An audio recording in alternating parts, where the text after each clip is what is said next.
Hey there, film fans. I'm Jeff. I'm Dave. And I'm John, and welcome back to The Love of Cinema, a pod in which we'll challenge one another to discuss movies, both new and old, with a strictly positive critical eye. That's right. And to avoid lazy negativity, we made this episode a little bit of a drinking game.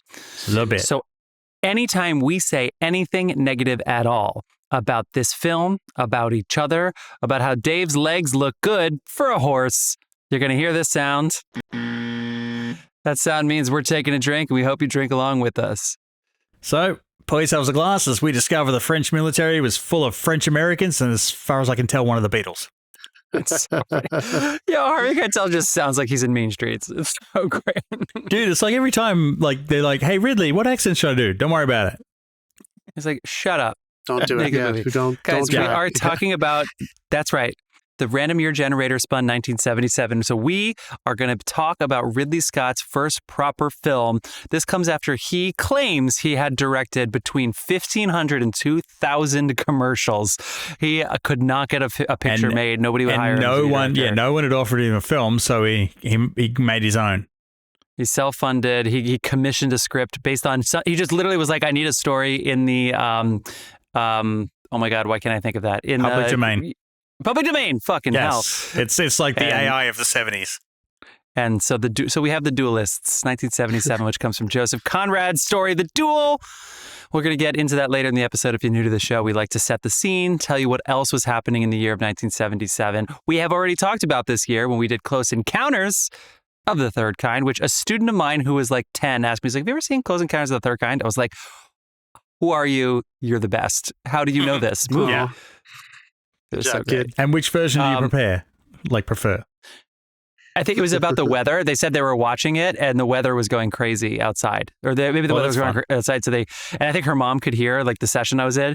And I was like, oh, like when the kid runs outside the house? And she was like, yeah. And I was like, don't ever do that to your parents. I think the parents like that. But anyway, we're not talking about that. We're talking about Ridley Scott's picture. We got a mini review. We got a lot to do. You guys doing good? How you feeling? You feeling groovy? Groovy. Yeah, you want to get to your content about the Duelists, scoot ahead. Check the show notes. We keep them accurate. John, you want to shout our sponsors out, though, so we can get cooking? I do. We have a beer sponsor. His name is Carlos Barroso. You can find his handle in the show notes, cbarroso.beer. If you want to just head on over to Instagram or follow that link over to Instagram, you can see some fun beer making shenanigans from Mr. Barroso. Carlos, delicious. I wish I had one right now over on the West Coast. Send me some beer. We also have a music artist in residence, a musician who lends us his tunes for free. And you can download them or stream them or listen to them on all the usual music platforms. That artist's name is Dasein. That's Dasein, Dasein. That's the music you hear in this episode and every single episode. Dasein! Lucky you don't have his beer over there. Would have got a little shaky today. Oh, yeah. You had a little earthquake, John. So I was meditating when this not small earthquake, it was 5-something. I can't tell what it actually was. It was 5-something, I think. And it was around San Diego. And I was meditating and almost no interruptions cut through the settings I have when I'm meditating, when I turn on that app, my Transcendental Meditation app. And that one cut through and went through my headphone, which almost nothing comes through my headphone because I don't have the earbuds. warning? Yeah. And the, came through and turned off my noise machine and turned off my stuff. And I was like, I thought it was like an Amber Alert. I was like, oh, fuck, there was an earthquake. Yep. So I paused and I was so in the zone, I was so still already. And I waited, and I think I felt like a tiny little tremor. But we had one maybe a month ago where it shook our building. And this was nothing like that. So our friend Mark from the Mad Mark movie, he's over there in Palm Springs, and he said he felt it big time. I did not feel it so much here in Los Angeles, though. LA shakes it, baby. A friend in San Diego felt it, and he was like, it was 6.7, it was 8.3. He was just coming up with all these numbers. Oh, he's in San Diego? I have a friend in San Diego. Oh, you have a friend. Sorry, my bad. No, Mark is in Palm Springs. Go find him, people. Yeah, the only thing really shaky in this town is... He just ripped one on the couch, and that was what he caused it. He says on the toilet. This was the time he was not on the toilet. No, the only thing shaky in this town right now is still the industry. Not solid ground. Yeah, it's so true. Yeah, sure. So Let me true. read a couple stats to you that might make you a little sad here, folks, but this is the time we're living in. This is from a recent publishing of hiring statistics for writers in TV specifically. So let me just pull this up. They just posted a loss of 42% of writing jobs overall from last year. Now, What? this is television, and everyone knew that there was going to be a really intense adjustment period for sure, for two main reasons. One, we're not in peak TV anymore, so of course they are not going to greenlight as many projects.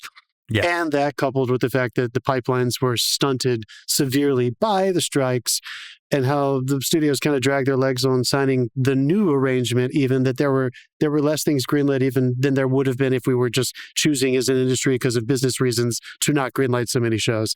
So it's pretty rough out here for people in TV. Total TV writer positions crashed to 1,819 jobs, down from 3,100 the previous season.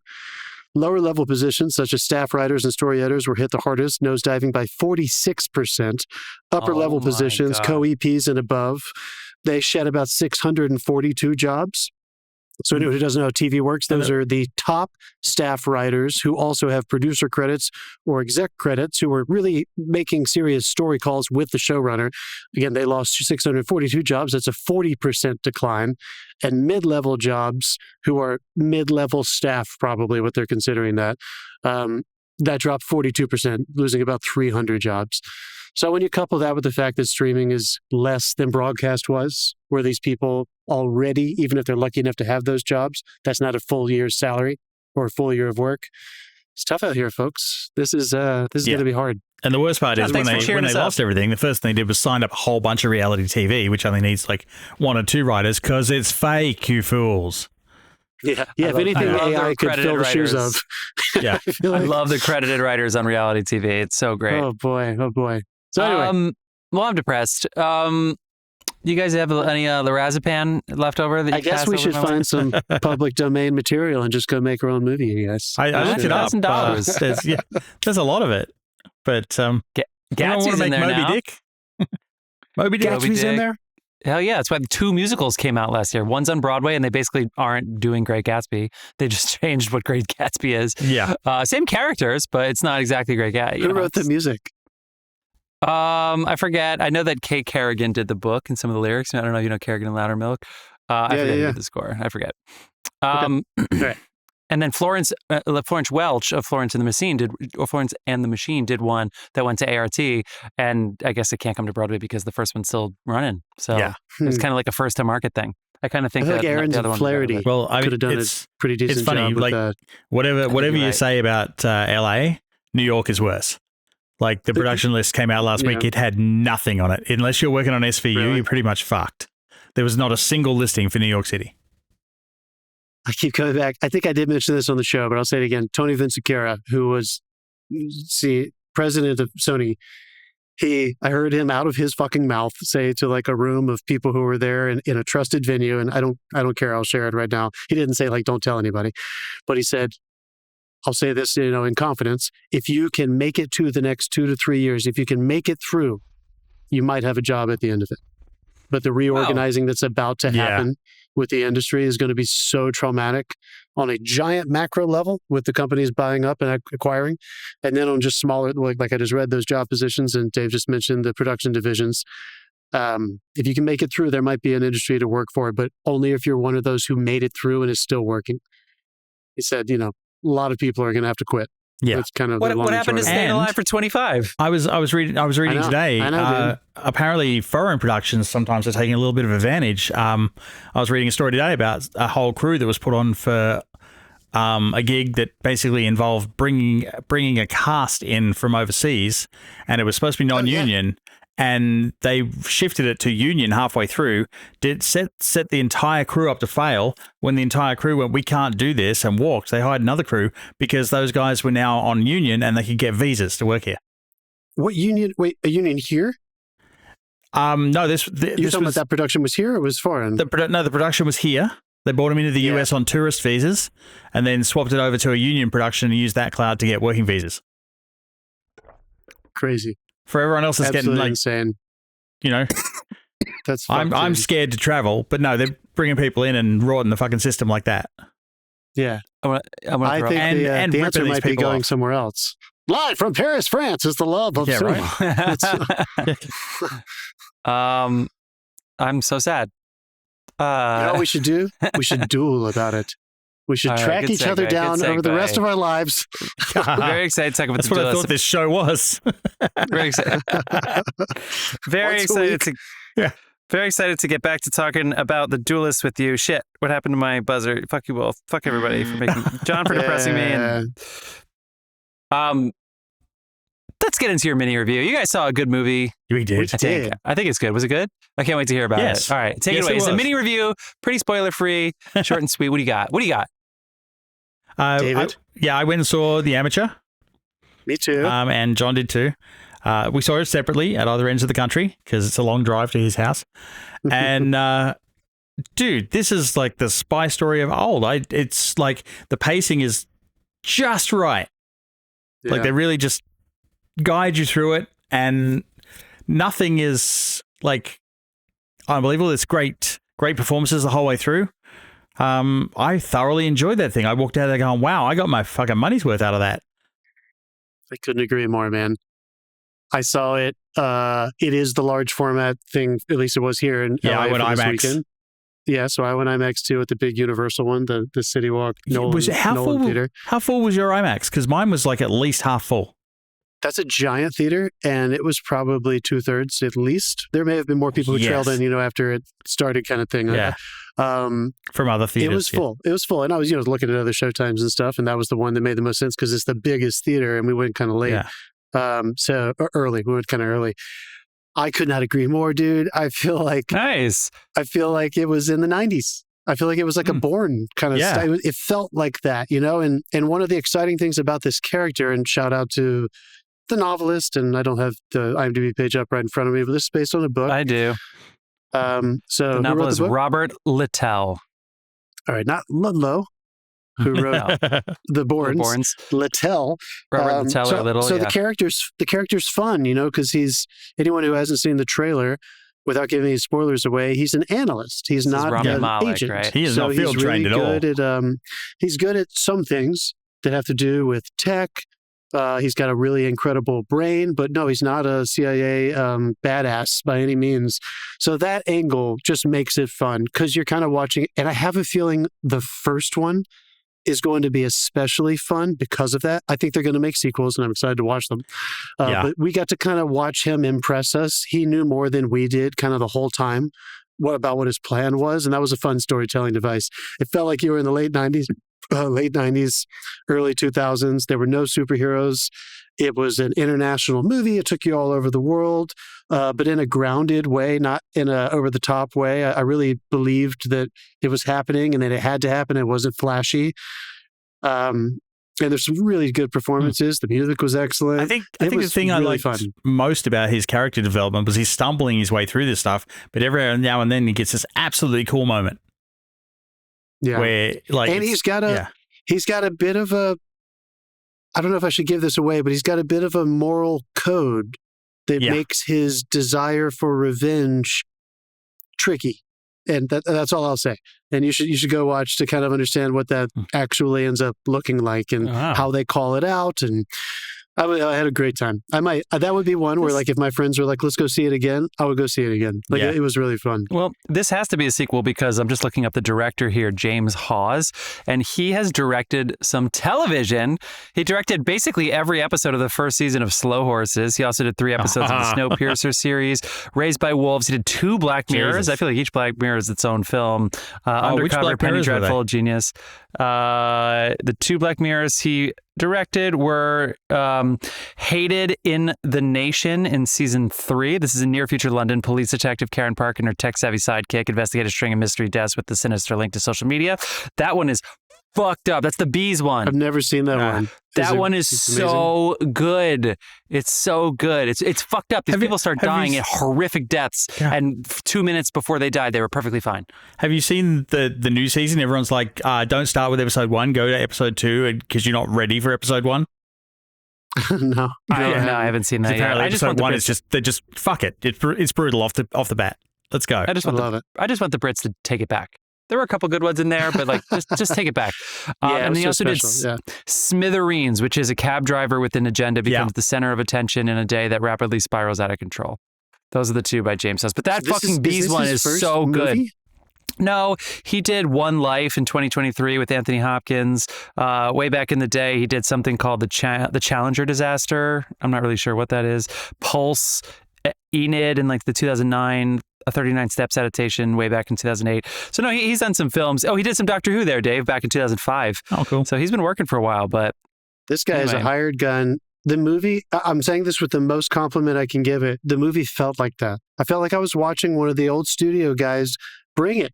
Yeah. With a fucking, like a massive, like worldwide canvas. Everything you used to love about like the old spy thrillers is there. That's great. Yeah. That's so great. So, Jeff, I think you're going to have fun too. Maybe you won't love it as much as Dave and I did, but I think you'll have fun in the theater for sure. The reviews are mixed, but yeah, it looks great. It looks great. Fuck those people. Well, yeah, fuck them. Cool. Yeah, fuck them all. Fuck them all. Okay. My gripe, I just want to get this off my chest. Okay. This is just a quick gripe. Okay, set the 1 minute gripe timer. If I have to wait for a slice of pizza to reheat and it takes longer than it would have taken to make the whole fucking pie, then just make a whole fucking pie for me. Just make me a fresh pie. We have this place near us, it's called Mama's Too. And I'm saying this because fuck you, Mama's Too, but also you're delicious. So there's a line, there's always a long line. The line wraps around. It's like 10 minutes just to get there. And then it's a slice. I'll order a fucking slice. And I'm waiting. I'm like, what is going on back there? What the fuck is going on? Did they forget about me? No, it actually takes a time. And sometimes it's still cold when they pull it out. I look, the oven temperature says 420 degrees. What the fuck is going on back there? I talked to one of the guys that works at the building, and he had a 1 hour break, and it said 35 minutes of his 1 hour break was waiting. He waited in line, ordered, waited for a slice, and then came back. He lost almost his entire fucking break waiting for 2 slices of pizza to reheat. What the fuck? Again, if it takes longer to reheat the slice than to make a new pie, just give me a fresh fucking pie. Bullshit. And why is everything $5 now? Why is that the new slice? I used to be able to get a pie for $8. I would get 2 pies delivered with tip for $20, and usually it would come with like wings or some shit. Why is a slice $5? When did that happen? China. There's 3 ingredients. Chinese pizza, yeah. Jeff, you could not be more right. We swung through Prince Street. Pizza has a drive-through here, like a pop-up drive-through at an old Arby's on Sunset. And we went through there the other night, late night, thinking, oh, this shouldn't take too long. There were 4 or 5 cars in front of us. We were in that line for like 27 minutes. Oh, yeah. It was Fast food's been doing that to me recently, too. Unbelievable. I'm in line one car. I feel like when I was in New York, I very quickly stopped. I would tell every single pizza place I went to, don't even fucking think about heating it up. Just throw it on a plate. Yeah. I can't. No one has time for that shit. I came in to get a fucking slice because I needed a fast food. That's why I'm here. Yeah. You know what I mean? I waited, I think 10 minutes in a KFC drive-through once in Australia, pulled up the window and they're like, oh yeah, sorry, we're out of chicken. I'm like, well, what the fuck else do you have? Just turn the sign off. Just turn the sign off. Oh, this happened to us at the diner. We worked at a fucking upscale diner, and I would open it sometimes, and the kitchen didn't work. And so they would say, we can't serve breakfast. And I was like, please tell them before you set them down. He's like, no, we'll offer them bread. I was like, no. Yeah. Come on. Insane. Okay. Come on, New York. All right. Dave, do you have a gripe? Nope. All right. Well, then back to 1977. John, you were actually not with us the last time we talked about this year, so this is all fresh for you. You might not know what the highest grossing movie of 1977 was. Let's see if you can get your memories in order here. Can you possibly wager a guess? We like to start with the box office, little film news before we get to the world news. What was the highest? Fuck. What was the highest pterodactyl? Oh my God, dude. I also just realized, because I have to travel downstairs for my recording, that I use this little plastic cup with the lid that I got at the Beacon Theater. Is that a sippy cup? Yeah. The lid wasn't on all the way, so I've been drinking it. Every time I've been taking a sip, the whiskey has just been dripping out onto this table, and I'm like, what is going on over here? The lid wasn't on all the way. Oh my God, dude. Okay, why don't we take two? Hold on, let me make sure I don't spill this all over. Sometimes we cheat. What was the highest grossing movie of 1977? What month did Star Wars come out? Yeah. What a way of answering that, Dave. That's right. Correct.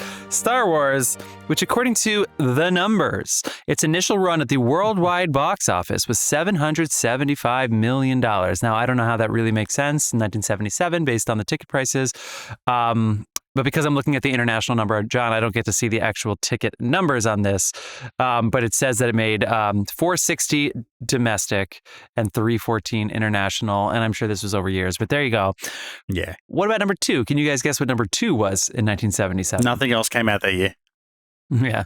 Actually, it's a pretty fine year. It's a pretty fine year. It is definitely Smokey and the Bandit. No. Now, Smokey the Bandit did come in at number 2 with 102. Sorry, number 5. Is it number 5? Close Encounters? Close Encounters is the number 2 highest grossing movie of this year. $340 million at the worldwide box office. Forget not that Jaws came out 2 years before, and this is the same director and one I feel like of the leads. I feel like Smokey and the Bandit 2 was more popular because no one saw Smokey and the Bandit coming. Oh, okay. I don't know what's supposed to that too. People like Smokey and the Bandit. It made $100 million in 1977. You got to give it up. And that was just the domestic share, according to the numbers here. Number 3, and this is weird. I didn't realize this was such a big hit immediately. I thought this was another one over time, but according to the numbers, and this is also on Box Office Mojo, which is what Wikipedia uses, Saturday Night Fever is considered to be the 3rd highest grossing movie. It has 139 million domestic and then 142 international.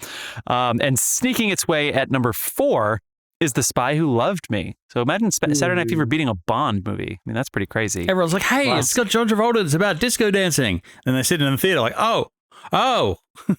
Yeah. And I they like probably that didn't know who movie, John dude. Travolta was. I love that movie's movie. so good. Yeah, but it's so good.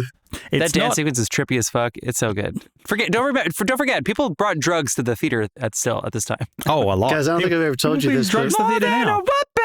When they're doing that dance. My very first live performance was a talent show in elementary school, and me and several other guys wore like silk shirts and khakis and did a choreographed dance to Saturday Night Fever. That was my very first live That's performance. Pretty cool. Was it Staying Alive?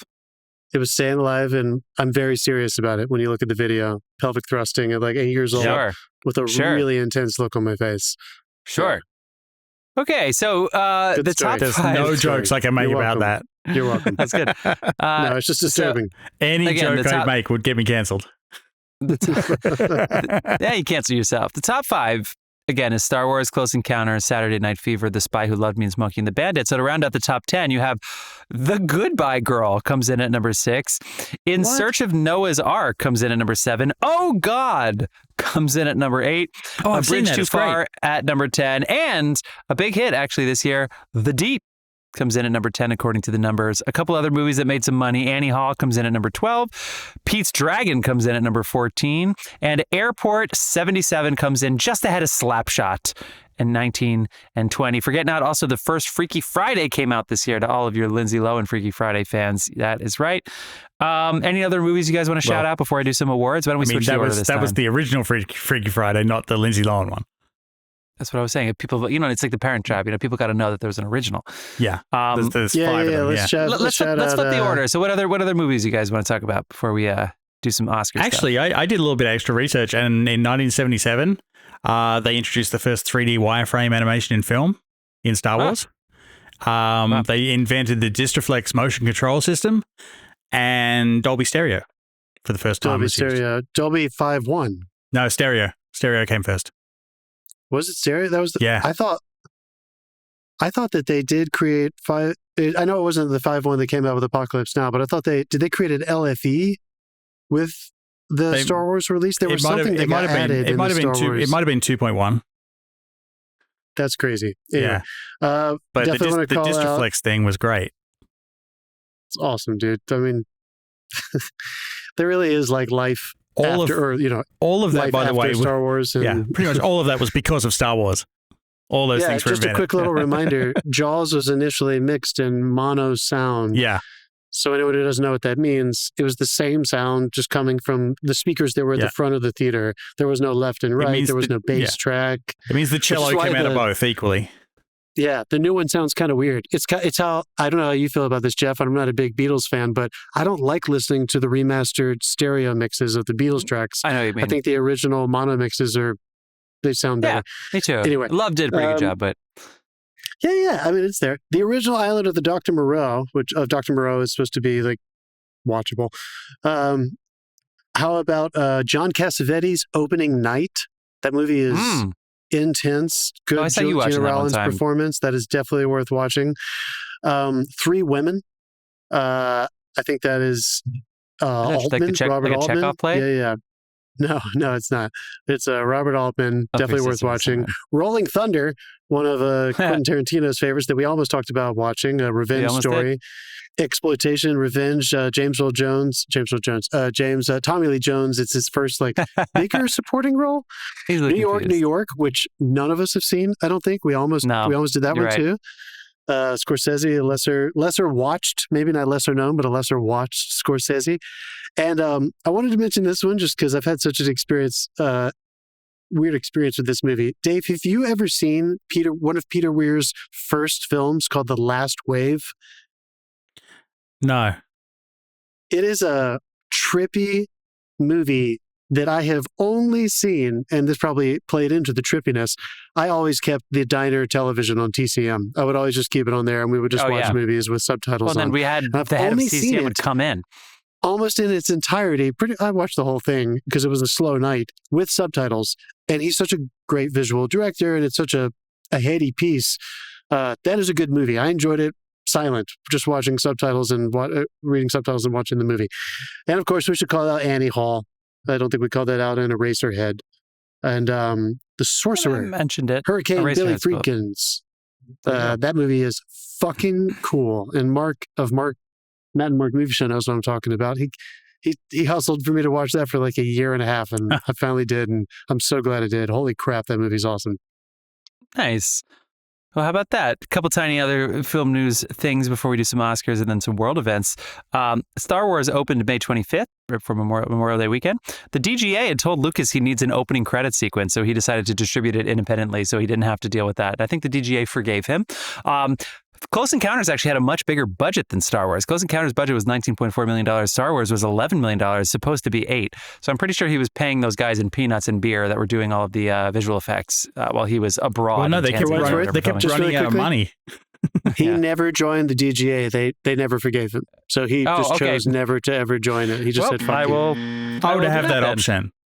Yeah. It's always cute when he calls himself an independent filmmaker. It's like, George.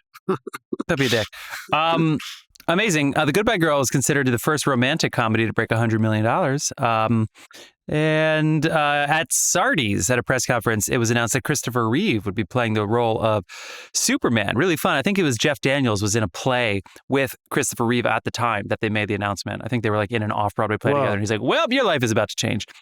And then at the Oscars, Annie Hall would go on to win Best Picture, Best Director, Best Writing for Woody Allen, and Diane Keaton would go ahead and win Best Actress. But Star Wars would win 7 Oscars, including pretty much all of the technical effect awards and film editing. One thing that's really interesting is Close Encounters won 2 Oscars. It won for cinematography, and it won an honorary award for sound design. For all of the sound design that they were doing. It's almost like they knew that Star Wars was going to win and they felt bad because it also deserved one or something. Yeah. But funny because I was like, cinematography didn't go to Star Wars. Star Wars was not nominated for best cinematography. They literally invented a camera system. And they did not get nominated. But so that's why Close Encounters won, which is genius. This movie, of course, was not nominated for any of this either. It did technically come out in America in 1978. But it came out in France and wherever else in 77. So we're putting in the 77 film year. Vanessa Redgrave won Best Supporting Actress for Julia. Jason Robards won his second supporting actor in a row for All the President's Men. And I skipped over Richard Dreyfuss. This is only 2 years after Jaws now. He's 30 years old, which was then the youngest Best Actor winner. A streak that would be broken for The Goodbye Girl. It was a Neil Simon script. So there's your romantic comedy. Adrian Brody. No, I think Daniel was already 31 or so when 31. I thought but Adrian Brody was 29 and then was Eddie Redmayne 29? I think it's still Adrian Brody, but I don't know. I could be wrong. What the fuck? That's awesome. Anyway, Adrian Brody, the pianist. Okay, enough Oscars. Let's do some world events really quick. Are you guys ready? I did a couple of these world events. The Apple II computers went on sale for $1,298 a piece, which is equivalent to $5,809 in 2021. That now sounds they like make a phone for that much. And oh my God, I need a new Apple Watch. I just got a new phone. I was like, I think I need to get one now before it doubles in price. The TV miniseries Roots is aired, which actually drove the book Roots to be the #1 best-selling book this year. And we haven't talked about it in a while, guys. The first commercial flight of the Concorde was this year. I feel like the Concorde comes up in like half of these. That has come up multiple times on this show. So many times. Elvis Presley dies at the age of 42. He definitely looked about 58, but he died at the young age of 42. Mark, he was on the toilet too. Roman Polanski is arrested and charged. I don't want to talk about that. New York City blackout lasts for 25 hours thanks to 2 lightning strikes. Quebec adopts French as the official language. Interesting. The UK Jubilee celebrations happened this year. Space Invaders released in the US, although mediocre success until Space Invaders in 1980. I think I wrote something weird. Wait, there. Which one do I know? Yeah, which one is the one with the comedy? The Space Invaders. I don't remember. I don't know. You, the Dave, comedy? You lived through it. Anyway. Yeah. The first Anyway, don't worry about it. The first MRI scanner was tested in Brooklyn, and I wonder if it cost $10,000 to get an MRI then too. Yeah, right. And the first ever quadraphonic concert happened in London, and it was by Pink Floyd. Dave, I don't know what that means. What does that mean? It means 4. Yeah, 4 speakers. I'm imagining audio from 4 directions. Yeah. That. Okay, cool. Or they just put 4 fucking stacks at the front of the stage. That seems like a Pink Floyd move as well. All right, you guys ready to do some pricing here? You ready? Here are some prices from 1977. Applesauce. This is Mott's applesauce. 2 25-ounce jars for $1. Bacon was 99 cents a pound. Bananas, 5 pounds for $1. That sounds pretty good. 5 pounds of bananas, big. That's a lot of bananas, right?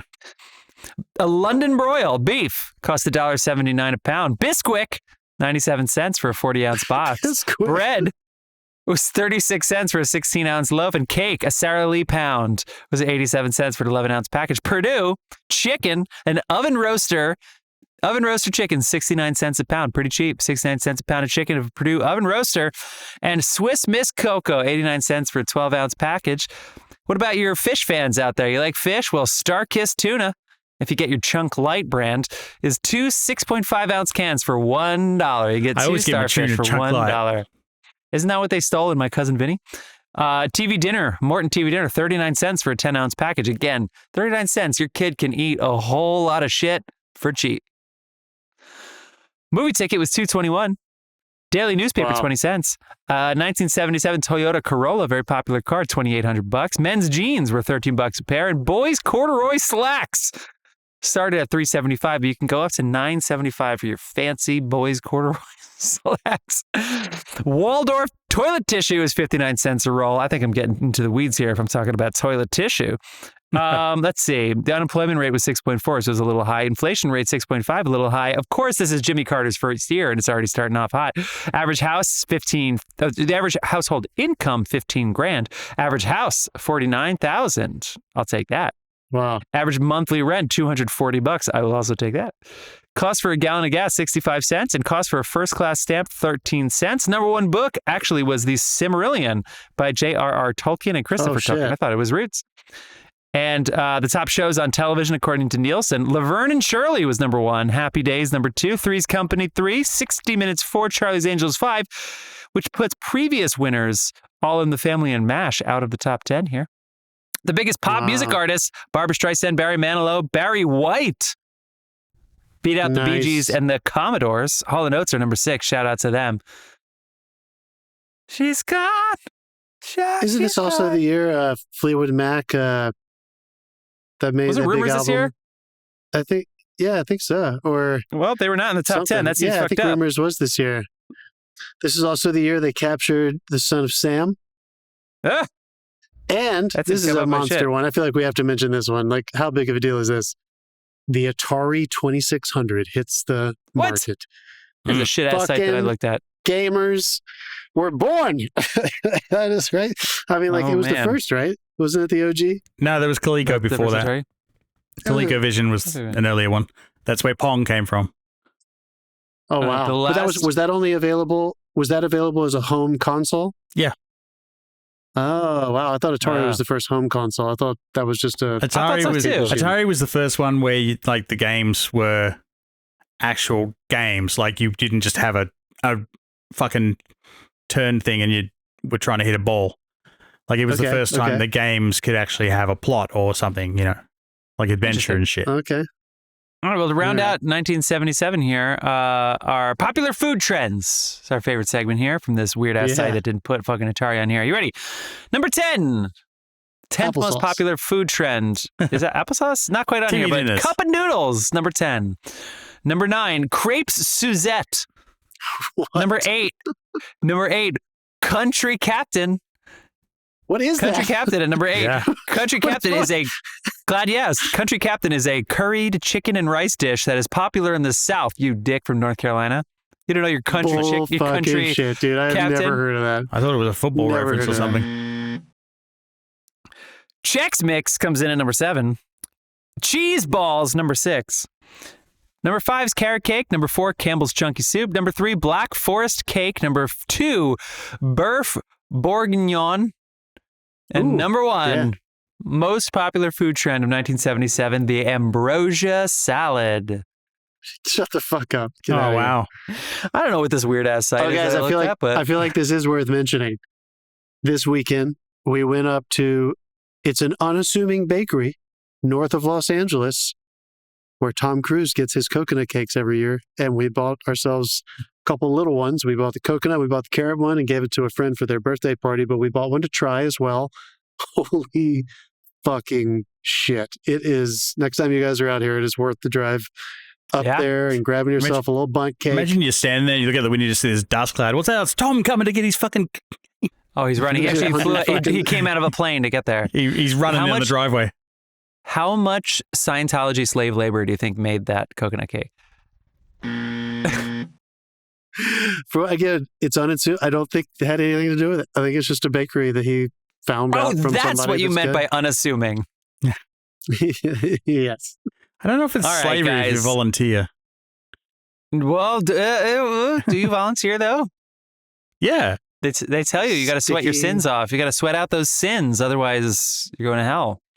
And I think their hell is a volcano on a different planet. I forget. No, that's where you're born.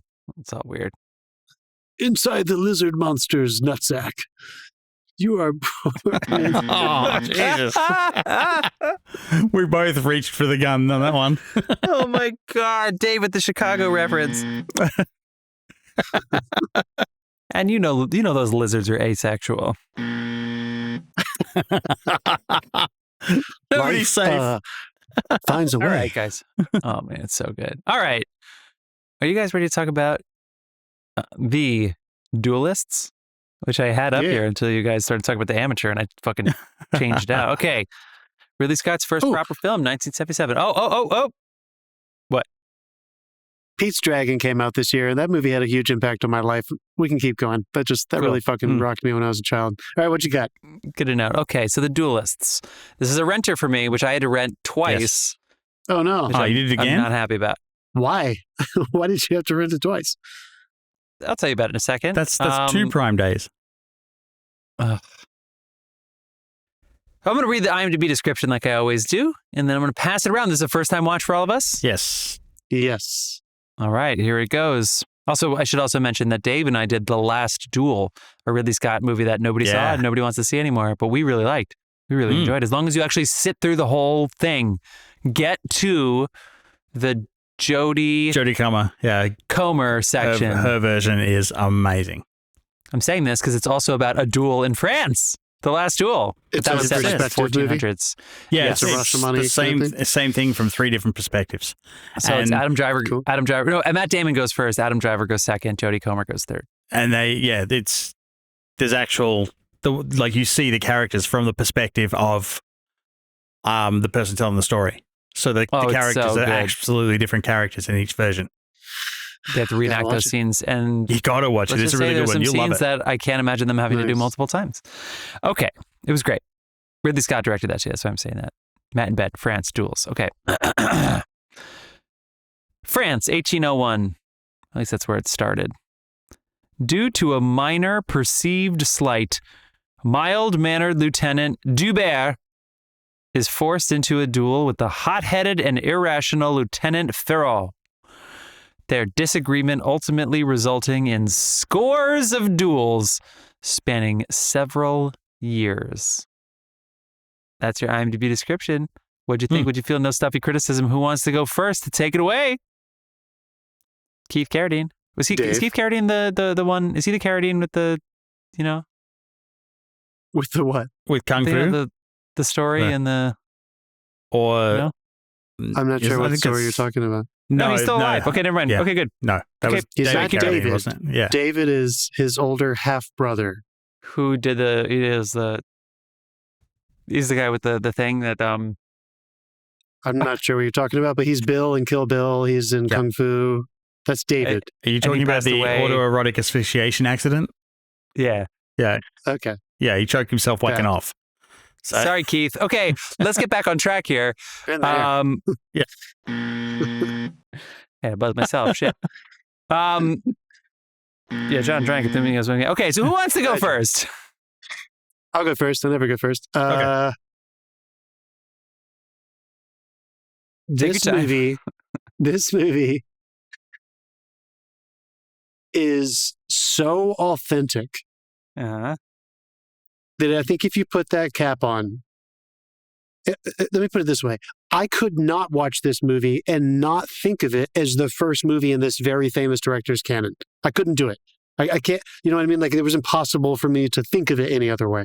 So I was thinking about, like, his choices and why he wanted to make this material and how he shot it, and why it was a period piece and all that. And I just couldn't divorce myself from it. So I'm not even going to try to. I think what he achieved, like, it's no surprise to me that somebody who has chosen to work in a period in so many great films started there. Like, he has natural instincts. I would imagine his drawing, he's such a fantastic painter and drawer. Like, that's what he did when he was a child, and that's where he got all of his training from. His art school training was in the fine arts. I thought it was so believable in terms of authenticity that any of the problems that I think a lot of people would have with this movie, with being kind of slow and there not being a whole lot of story, since it is exactly what that blurb describes. Sometimes we give those blurbs a hard time because they don't really say it correctly, but it is that story, and it just happens over and over and over again. That the authenticity, I think, is what is... If you don't appreciate and enjoy that, I bet you won't like this movie. But if you're interested in putting yourself into that reality, I think it's going to help justify kind of the absurdity of the story, which almost started to feel comedic for me. When they would meet each other again and the music would cue and it would be a close-up of Harvey, and I was like, here we go again. Like, these guys just don't fucking think... He doesn't know how to apologize. Like, the whole honor of it all started to become kind of funny for me. But ultimately, I felt like somebody who lives in this, like, fast-paced, 21st century, I really enjoyed just kind of slowing down and watching it. And I mean this in a complimentary way to both movies. It was not boring in the way that Barry Lyndon is intentionally boring. That's a very boring, slow film, and Kubrick tries to make you feel like you're in another time. This felt like I was in another time, and I don't think I was bored, like, ever, really. I thought his storytelling, those very quick cuts at the end of scenes, really helped. I think this could have been a boring film, but it wasn't for me. I don't know. What do you guys think?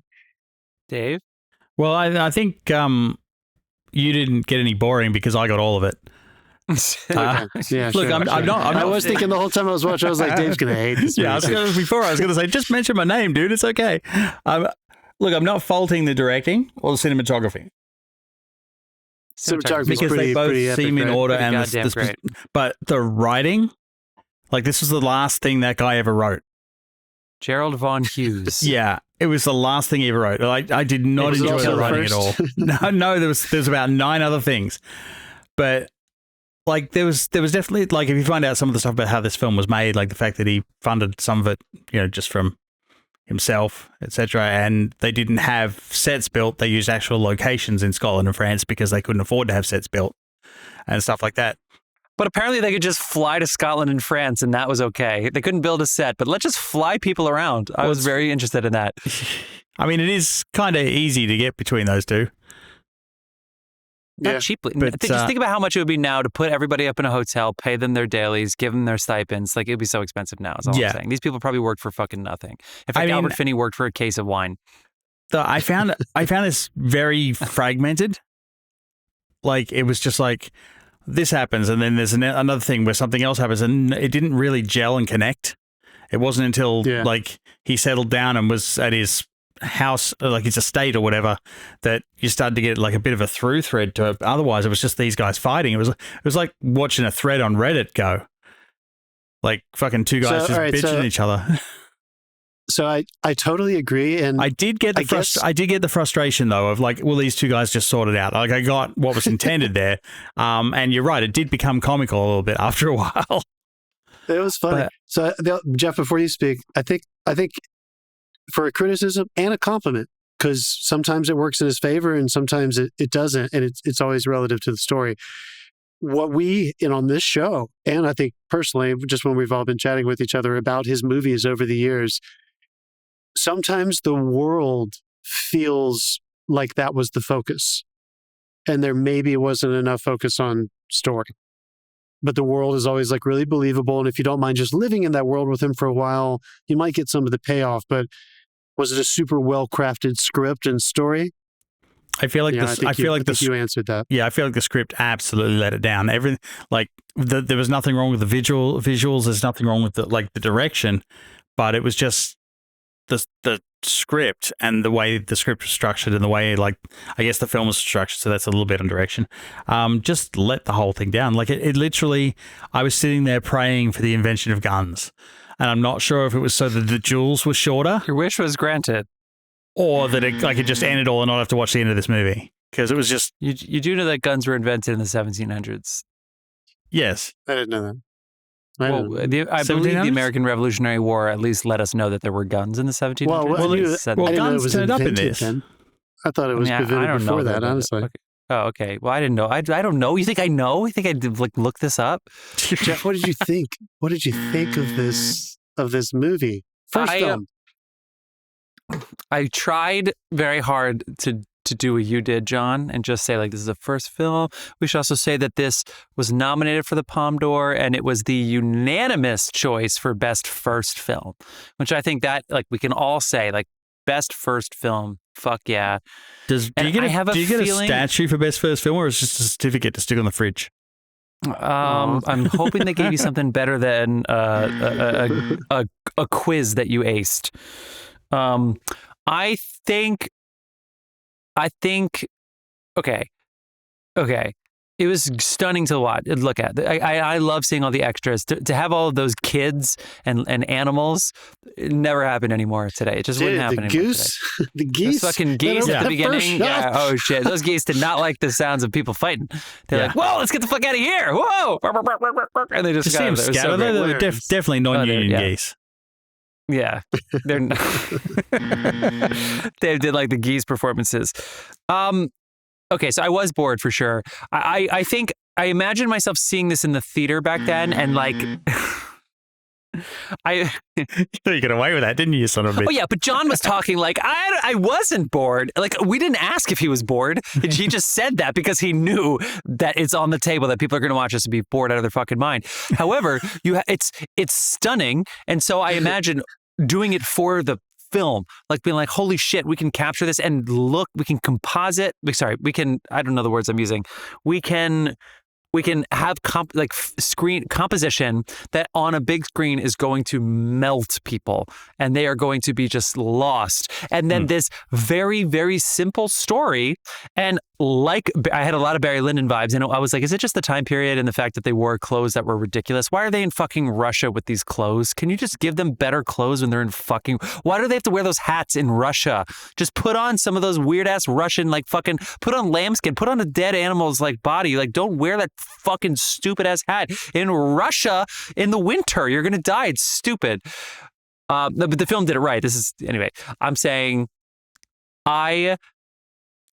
The main character is boring. Just like just like Barry Lyndon. But at least in Barry Lyndon, I was laughing every time he will you marry me? No, because I'm afraid I won't get an erection. It's like funny. It's sad, but funny. Like there's something about Barry Lyndon that I actually, even though I was bored more, I found it funnier. This one, I wish Keith Carradine was just funnier or something. He was not interesting to me at all. And so that's the lead of this movie. And eventually I kind of settled into it and I liked him and I was rooting for him in the second half. But for a while I was like, can Harvey Keitel just come and just fucking stab him? Like to me, when he's trying to leave the pub and he knows that Harvey Keitel's there, and then Harvey, like, somebody's like, hey, are you Dubert? I think I know you. And then Harvey Keitel's character like pops up and just like points at him. I was like, the music. Yes. Every time, it's starting to feel like Family Guy, like a SNL sketch. Yeah, it was like the giant chicken sketch over and over again. It's so good. And then like the sword, yeah, that's what it was. And then their first couple sword fights, they were pretty funny. It was pretty funny that we're sitting there and be like, are they going to do something? And it's like, oh yeah, if they do anything, they're dead. That's why they're not doing anything. And so it's like, I don't know. I'm not just saying I needed it to be funnier, but I just think that Keith Carradine did not hold me for the first like half of this movie. Yeah. So that's why we rented it twice. We were not having a good time watching it together and we wanted to have a good night. And so then I lost my 48-hour window. So we had to watch it again. But then again, once I settled into it, I liked the second half of my viewing, but man, the first half was tough. That's what I think. But let's talk about the achievement of Ridley Scott, because I hope people who are listening are going to watch it or have watched it. Well, let's also talk about, let's talk about that for sure. But let me just point out anecdotally very quickly, I think it's so interesting that this guy who wanted desperately to break into directing features in the late 70s, he wanted this, like you said, he wanted this public domain story, and maybe he really felt like he understood how to make period stuff look authentic, and that was why he started there. And then immediately pivoted to sci-fi horror with Alien as his second movie. That I think a lot of people nowadays would also call that boring for different reasons, but that is still obviously his choice to go genre, to go into a place that was without a doubt, he was trying to be entertaining from then on. Like it's almost like he took a risk with this one. He was like, oh, that's not going to be entertaining to people. Okay, I'm going to make entertaining movies for the rest of my life. Like, he definitely got his shit together by the time Last Duel came around. Because that was really good. I think he had a couple good ones along the way. I think so too, for sure. Blade Runner, just a couple. Well, let's kind of break down, I guess. And I'll be the odd man out and say that I think I liked this movie more than most people would probably like this movie. I think there was no doubt that you were going to like this more than most people. Yeah. But it's still good. And how fucking stunning were these shots? Yeah, so much of it was the world. Yeah. But I like world if building. I'm being honest, I don't know what the Conrad story, I didn't read it, so I don't know if the Conrad story focuses on his character as much as the movie did. But he's a protagonist without a real engine, which is... Yeah. That's always a risk when you're dealing with somebody who's not super driven by something. I think it's my enjoyment of this movie. It's summed up by that one scene where they're in the house and there's that guy singing, and that voice is just a little bit higher to consider he might still have his nuts. And he probably does not have his nuts. Didn't have his nuts. And so they're all just sitting there watching this guy sing, and I'm like, I would go fucking mad if I was just sitting around watching some guy sing in my living room. I am not built for the old world at all. They didn't have music. They didn't have radios. They didn't hear that very often. It was special. It sounded angelic. It sounded like a male angel with no nuts came down to sing for them. I mean... Dave, your people were broke in Ireland at this time. You have nothing to worry about, dude. You guys were listening to people singing in fucking Parisian halls or whatever the fuck they were. I think... at some point in the middle of this movie, Liz was like, oh shit, I could not have lived back then. Just the boredom. And I think it was when his sister was like playing cards, and they had a great house, and they were still like, it just looked fucking boring and miserable. This is why they all had a lot of kids. They didn't have television. There's nothing to do. And they were all gross. That's why the bat scene was hot. Written. Long books. Bat meant sexy because it meant they were clean, and it was great. That's a good sexy bath scene. But anyway, the main thing that I kept wanting, which I was genuinely surprised from a distance, as with, my film fan cinephilia I thought Harvey Keitel's character was going to be a much larger part of the story. Yeah, me I too. just kept thinking, I kept thinking it was going to turn into a two-hander, and it was going to be more about them kind of bouncing off one another, a more passive, honorable protagonist, and an angry, maybe slightly more supporting second lead. So I guess I was a little shocked by how few appearances Harvey's character made and how his motive never changed. Yeah. It shifted maybe slightly when it was at the end of the Napoleonic Empire, and he started, apparently through a distance, accused Keith Carradine's character of not being, loyal to the emperor. But well, I mean, that's really that's not how motive. It all started. That's just he said detail. He said something bad about his political choice, and it started a duel that lasted 15 years. And apparently this really happened. The first time? Happened. Pretty much. I don't even remember. He wasn't in support of Napoleon, and the other guy was a fucking Napoleon zealot. That was the first time, right? Was that really the first thing? Oh, did he say that out loud? I don't even think I caught him saying something that wasn't supportive. That's what Keitel said. Keitel was court-martialed, though, right? That's why at the very end, Carradine had to find him. Well, at the very beginning, he had a duel with somebody. I forget who that was. And he was being sent to arrest him. He killed the mayors of Strasbourg's son.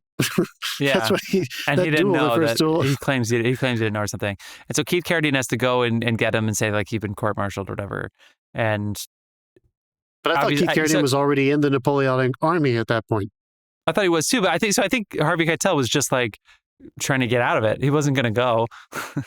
So why not start a duel? I mean, so what the fuck was this guy angry at then for this whole movie? It's like, I think that's the whole point. I think that honestly, I think that was the kernel that Ridley found interesting, was that it ended up, the honor of accepting the duels, but the causation was never actually clear. Also, it was more about the repetition. All their fucking friends were egging him on constantly too, so... Yeah, it's like they all liked being seconds, didn't they? Everybody wanted to be somebody's man. For the cavalry. What was that on the horseback?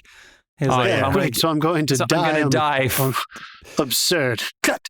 Wait, I'm gonna die. That was for the something of the cavalry, for the enjoyment for the entertainment of the cavalry. For the cavalry. Like that. That's what I mean. I wish Keith Carradine. I just imagine who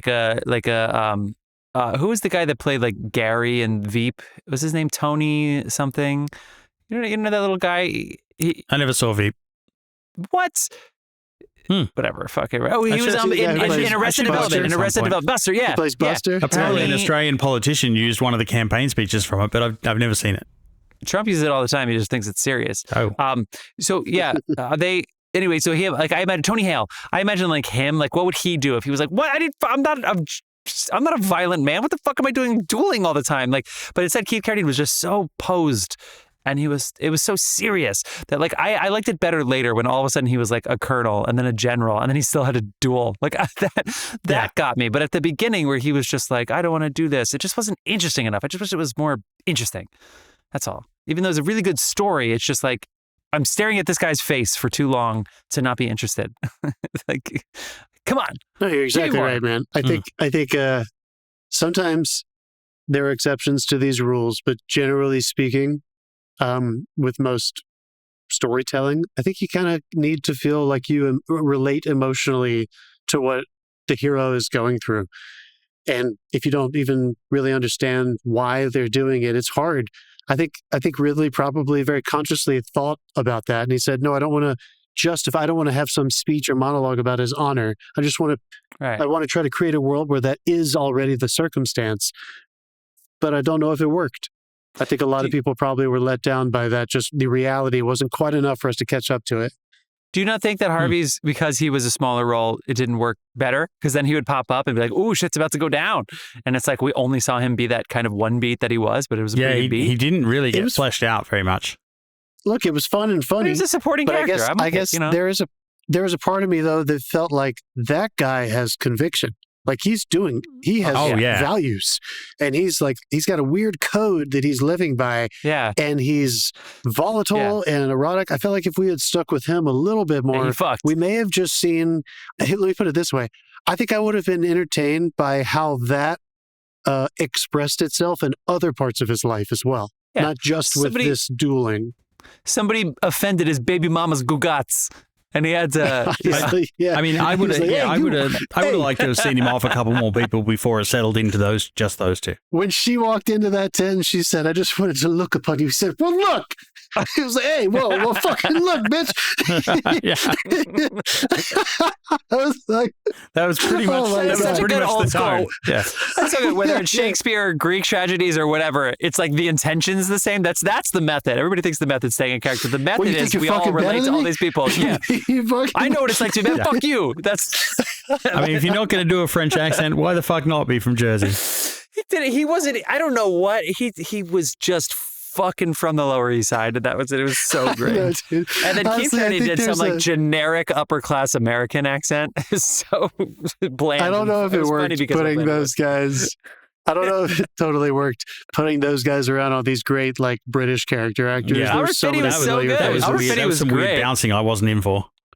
It was strange. Now, at the end of it, Elizabeth made a comment. I do agree with it. Like, if you're not going to do the accents well, like, don't do them at all. Like, it is kind of nice for us to just suspend our belief. I'm glad they didn't try to do French. But having a wide range of non-French accents was a little weird. I mean, this movie definitely made me non-French accents. It definitely made me incredibly thankful to the modern dialect coach. Yes. Did you guys see? And we're worried about two sounds in the Brutalist. Like, who cares? Tiny little. There were so many people that like you eventually became to know who were like, these great British actors.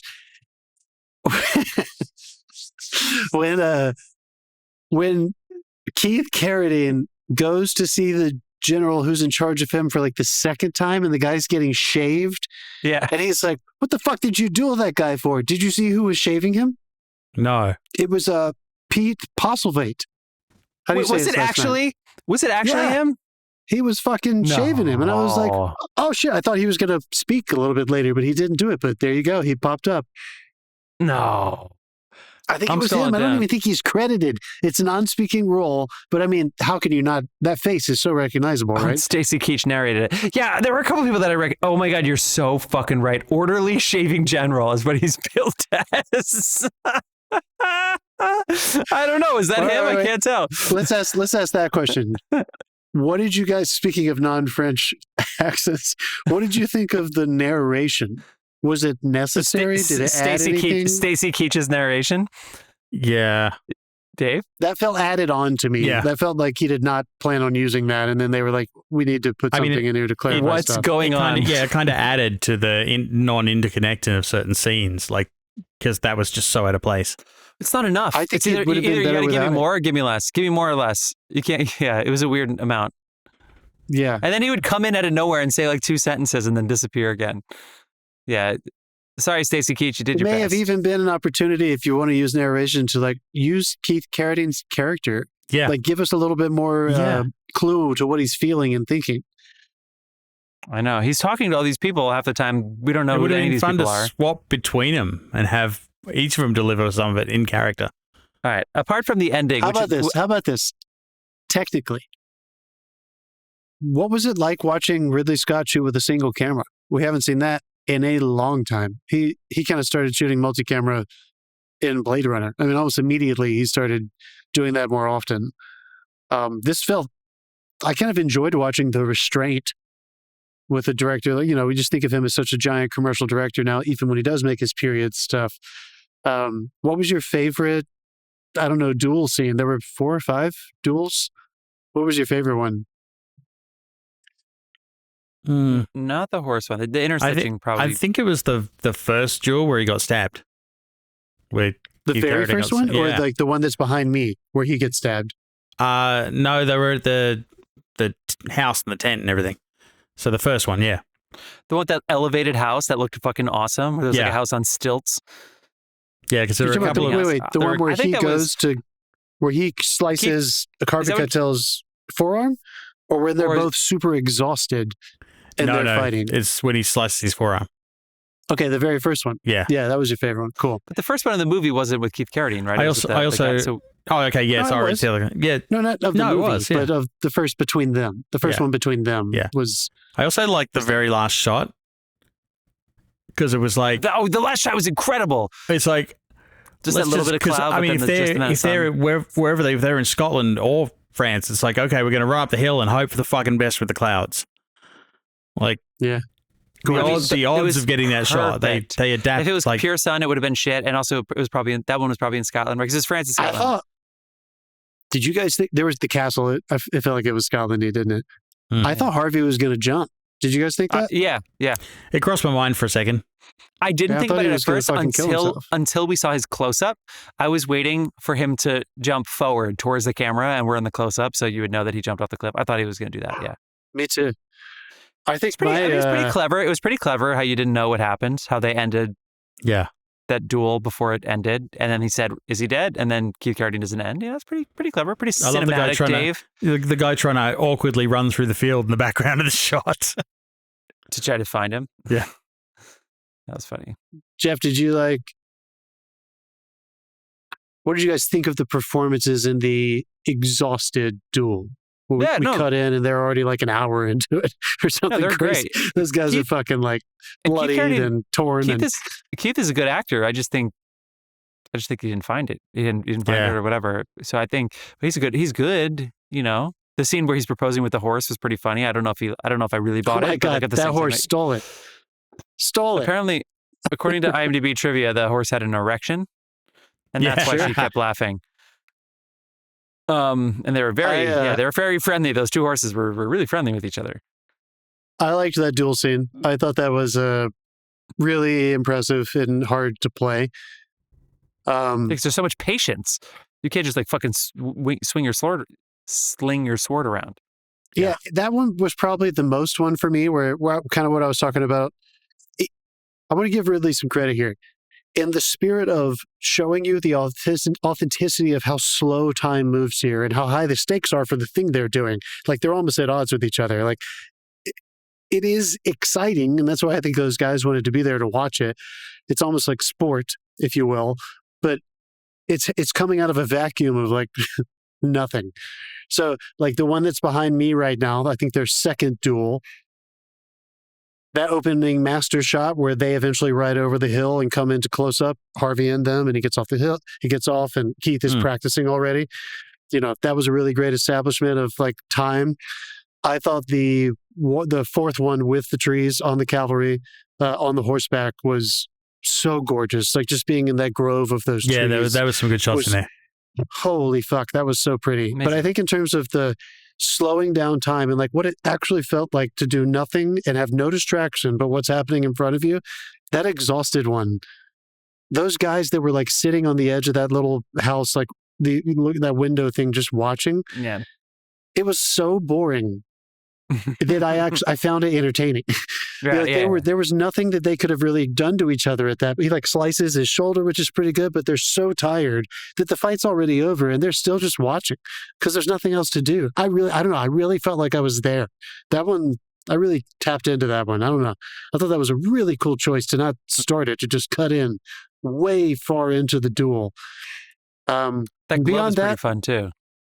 Beyond that, for sure, the most joy I got out of this was the instigating moments. Whenever Harvey would see him for the rest of that, it was like, oh my God, it is the chicken. Yeah. The fucking chicken from Family Guy.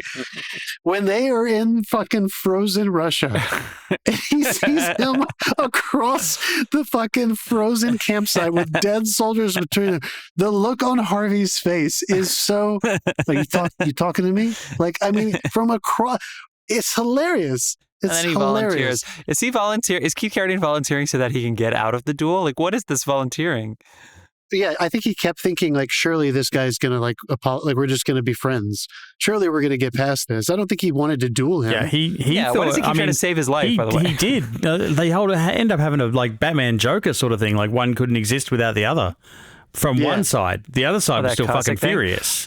Well, I love that it's almost like Carradine's trying to, like, reason with that Inuit Cossack guy, and then Keitel just goes, fuck it, just blows him out of the water. And then the other guys, and then all those other Cossacks run away. Doesn't he say pistols next time? I was like, wait, I was confused because he shot. Yeah. Yeah, pistols next time. I love it. I was like, you so just realistic. That sequence in that fucking snowshoe, that was fucking terribly painful to watch. Fuck. I kept thinking Napoleon is such an idiot. What a dick. He ruined everything with that stupid ass Russian. And Waterloo's bad too, but it was being horrible. alive. I think it was the hats. Was tough. I think it was the hats too, Dave. I already said it. Yeah. The hats didn't help, but oh my God, having to be like a warrior back then. Imagine trying to ride a horse with that hat on. Like it's not aerodynamic at all. You'd be leaning fucking back. No, that's probably why they had that weird chin. Like all their chins were like tucked really deep. Anyway. Oh my God. It's a really stunning film. It really did look amazing. I was really happy with the extras. I do want to give it up for that. I thought that climax, their final duel, was again like cool. He wanted us to laugh when Keith was like, "Here are the rules," and that Harvey's second's like, "Let me speak to his man." He's like, "No, he fucking heard me. He heard me, bitch. Everybody here fucking heard what I said." Goes, and Harvey was like, "I heard you. Yeah, let's. What do you want to do it, huh? You want to fucking go?" Yeah. It's like, where's the money? Where's the money? Where's the money? He fucking showed me where it's at. How do I know that's not 120 with a bunch of singles wrapped up in the inside? Come on. So funny. But that sequence of that final moment, that location around that ruined castle, that whole woods setting, and the way it was staged, he had me there. Like if that was just a short film, and it was just from them when his second says go forward, and Keith looks at him and he's like fine, and it starts and they're in the woods, like that to the end. I thought that was fucking. He didn't seem very stealthy going into the woods. He was just walking like, all right. I was like, wait. But it was, right? They were looking for each other. There was that one cheesy composition where Harvey's on the bridge and Keith steps in and the close-up and he's gone. Like, other than that, though, I loved it. I loved when they were on opposite sides of the wall. Yeah. I loved how they finally found each other because it wasn't stealthy at all. They were really close to each other. And how Harvey did they get light into those trees? They didn't walk around the handheld lights, so they're just reflector boards everywhere. Like, how do they light those faces? Yeah, absolutely. There's no doubt in my mind that was all natural light with bounces. I don't think they were lighting anything in those woods. That was all natural, which is why it all looked so fucking beautiful. Where's their closest generator, you know? Yeah. Yeah, who fucking knows? Dude, we got to go. It's getting dark, and we're not going to be able to get home. We're not going to be able to see. I don't think you can run those lights out of a fucking generator. Let it torch. No fucking way. I know they had cars and shit, but fuck it. That was wild. Because all the locations were incredible. Anyway. Cool. All right, well, 1 out of 3 of us. I'm not saying I'm going to watch this again and study every inch of it. Definitely will not unless I need to sleep. But there was cruel, Dave. There was some good shot. Well, once I realized I was bored, then I had a better time. It's done so well. I mean, best first film, 1977. It's done so well. That's great. Right, what you said, I think is true. That was my friend check. I think what you said is true. That once you realize you're a little bored, like don't expect much more than that, and just sink into the world. Yeah, it's very realistic. Anyway, all right. The ladies were hot. I was surprised he didn't. It was not a ladies' man. Our main. What was his next? I'm looking at his filmography really quickly. What was the next in the past period film? Like clearly he did 2 future films like immediately. He made The Duelist, Alien, Blade Runner, Legend is a Fantasy, the Tom Cruise one. Yeah. Someone to Watch Over Me, Black Rain. Oh, I forgot he made Black Rain. Thelma and Louise. That's one I went and saw voluntarily. Okay. 1492, Conquest of Paradise. I've never seen it, but that is definitely his next like heavy fucking like, mid 1000s period film. Cool. What year was that made? I'm going to pull that out of the random number generator. Keith Carradine was in a lot of movies in this time period. He just cranked Yeah, he was, out. Dude. He was a big deal. Nashville. I almost watched Nashville. I was very close to watching Nashville the other day. Guys, have you ever heard of 1492? Conquest of Paradise, starring Sigourney Weaver and Gerard Depardieu? Are they on the Pinto? I think so. Here's the IMDb blurb. Christopher Columbus's discovery of the Americas and the effect it has on the indigenous people. I've never heard of this movie. Please tell me it's Sigourney Weaver. Is she Columbus? That'd be awesome. No, fucking Gerard is Columbus. She's Queen Isabel, baby. Depardieu? Does he actually set foot in America in the movie? I guess so, or America's whatever. That's probably fucking do they have American accents? Or whatever it is. Yeah, he just has a French accent the whole time. Gerard definitely has a French accent. All right, people, let's let's wind this down. What do you guys say? Huh? What do you say? I'm game. I'm game. All right. Well, I'm just going through Harvey Keitel's IMDb. Man, he has a lot of good shit. He does have a lot of good shit. All right. Well, this is a renter. Go rent it. Please don't rent it twice. Once is plenty. We're going to spin the wheel so we know what movie we're going to be talking about next time we reconvene. But we're not going to sit here and just Google movies. We're going to tell you at the end of the episode what the actual movie is. But let's spin. Dave, are you ready to spin? John, are you ready to guess? I'm ready to spin. 1993. I'm going to go 2013. Did we just do that? I don't know. Here we go. You guys are drunk and I'm old. I don't know what you're talking about. My beer is warm. 2000. 2010. 2010. Huh. I was so close. We did just do 2010. No, that's what Jeff guessed last week. I guess 2010 last week. Weird. Weird. That's weird. All right. Well, let's go around the horn with what you've been watching, then we'll pick our movie at the end. Here we go. Dave, I'd like to start with you. What you been watching? Well, I've been making my way through the series and stuff. I'm doing a rewatch of Strange New Worlds, getting ready for that to release. And just for fun, there was this film that turned up, I think it was on Hulu, called Y2K. And it has Rachel Zegler and the kid from Deadpool 2, the New Zealand kid. And I put this on because it's about, like, it's basically a horror film, almost like Trucks, where the all the machines come to life when Y2K kicks in. And it's meant to also be a stoner film. Oh my fucking God. They must have needed some money. Like, seriously. Oh no. Give it a miss. To her credit, Zegler is doing her best in this movie. She's like 100% in with all the crappy dialogue choices and everything they give him. But the rest of it is just ridiculous. I feel like it's one of those movies you might want to sit and watch with a group of people who are like already stoned. But as an individual completely sober watch at home, I can't recommend that one. And it's one of the big fucking slides on Hulu. So don't fall for it.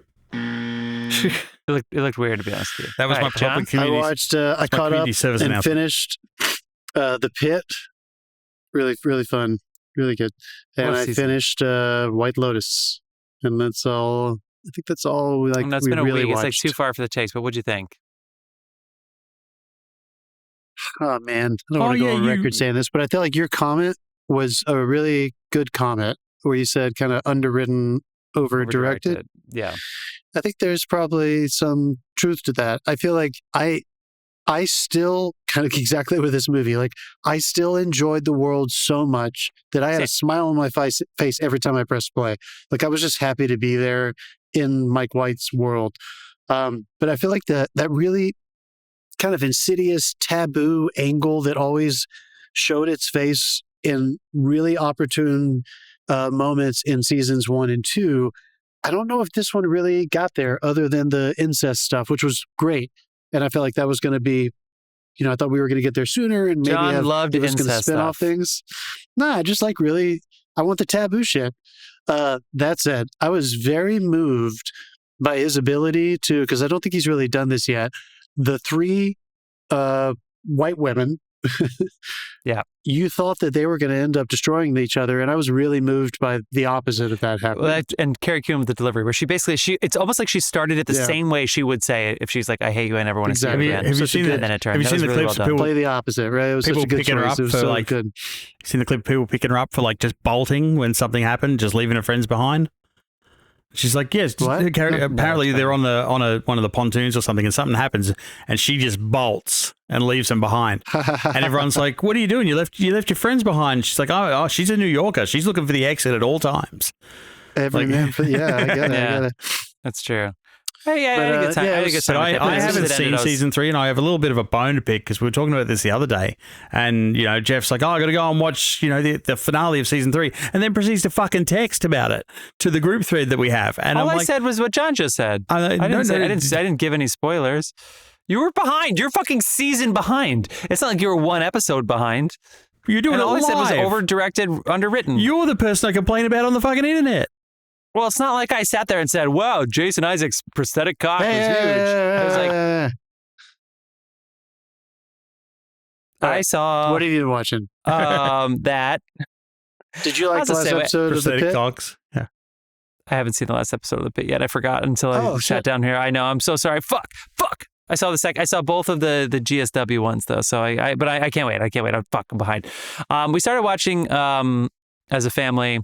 We have 2 cats now. So Angela and I, and then the 2 cats. You have another cat? Watching Dying for Sex. We're just cat sitting. Sorry. Sure you are. That's how they get you. Dying for Sex. It's that I forget who else co-created it with Elizabeth Meriwether. Yeah, it's good. And Jenny Slate's pretty good as that's like the supporting friend. So she has stage 4. This is oh my God, Carey Mulligan has a stage 4 cancer. No, see, not Carey Mulligan. Michelle Williams has stage 4 cancer, and realizes like she hasn't. Her sex life didn't live up to what she thought, and she can't be with her husband anymore. So she like wants to go on this like sex tirade. And Jenny Slate plays like her best friend that she like leaves her husband and then goes like, she's like, I want to die with you to Jenny Slate. And she's like, I want you to die with me. And she's really funny. So it's like dark comedy. It's kind of like The Big C with the little nurse Jackie in there or something. It's good. I recommend it. It's pretty popular right now. It's good. I watched the John Benet Ramsey documentary. Again, they solved that thing. I watched a different one. Oh, hey, this is good though. This one, I don't know. I think the family did not do it. I think the family did not. Oh, they've turned you around, Jeff. I need to tell you this story off air. I'm into the intruder theory. Off air, but I'll tease it just because people I think, oh, this is fun.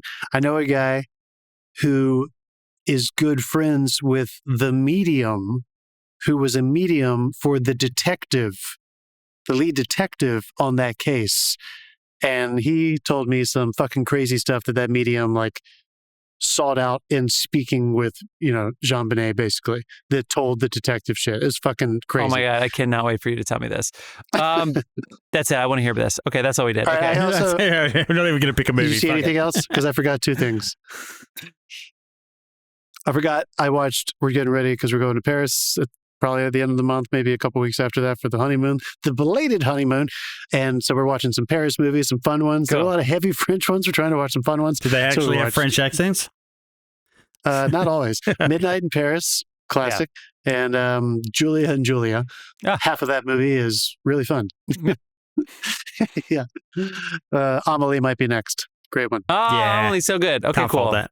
All right, let's go. We're going to pick a movie in a second. Listen to some Dasein. We're going to pick a movie. Let's go.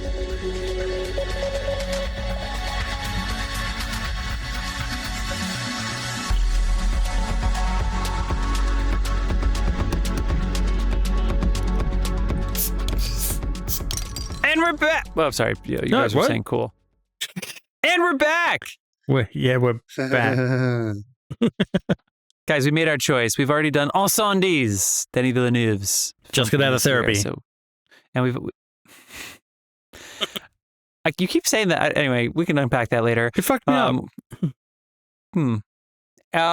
We've also already done The Social Network. If you got to go back in our feed to watch us cover that, where Dave was like trying so hard not to watch that movie, and we made him do it by picking it for our podcast. But no, we are going with Black Swan. That's right. Black Swan. We have theater people in this podcast, so we want to talk about being on stage. The White Swan, the Black Swan, Mila Kunis, Natalie Portman. Can't wait. It is available to stream on Hulu, so get your subs up, watch it, and then check us back next week. Anything you two want to say before we head out? Nah. I challenge you to a duel. Good dueling with you, fellas. Till next time.